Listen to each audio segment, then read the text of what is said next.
అందరికీ నమస్కారం. ఈరోజు నేను ఒక అందమైన ముగ్గును వేస్తూ మీకొక నీతి కథను చెప్పబోతున్నాను. ముగ్గు పూర్తయ్యే లోపు కథను పూర్తిగా వినండి.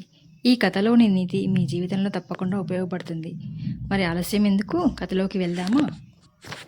ఒక ఊరిలో రాము, సోము అనే ఇద్దరు రైతులు ఉండేవారు. ఇద్దరికీ సమానమైన భూమి, సమానమైన అవకాశాలు ఉండేవి. కానీ వారి ఆలోచనలు మాత్రం చాలా భిన్నంగా ఉండేవి. రాము ప్రతిరోజు తెల్లవారగానే లేచి తన పొలానికి వెళ్ళేవాడు.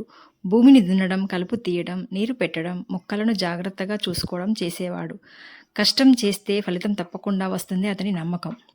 మరోవైపు సోము మాత్రం ఒకరోజు అదృష్టం వచ్చి నన్ను ధనవంతుని చేస్తుంది అని అనుకునేవాడు. పొలానికి చాలా తక్కువ సార్లు వెళ్ళేవాడు.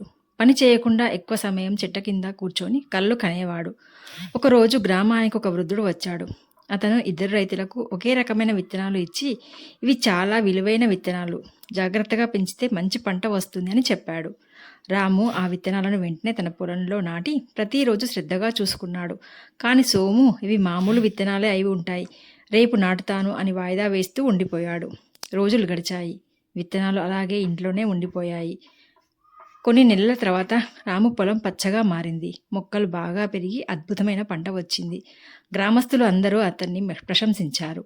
అదే సమయంలో సోము పొలం ఖాళీగా ఉంది. అతని దగ్గర విత్తనాలు ఉన్నా వాటిని ఉపయోగించలేదు. చివరికి అతనికి ఎలాంటి పంట రాలేదు. సోము బాధపడుతూ వృద్ధుడి దగ్గరికి వెళ్ళి, నాకు ఎందుకు పంట రాలేదు అని అడిగాడు. వృద్ధుడు చిరునవ్వుతో, విత్తనాలు ఇద్దరికీ ఒకేలా ఇచ్చాను, కానీ రాము వాటిని అవకాశంగా మార్చుకున్నాడు. నువ్వు మాత్రం అదృష్టం కోసం ఎదురు చూస్తూ కాలం వృధా చేశావు.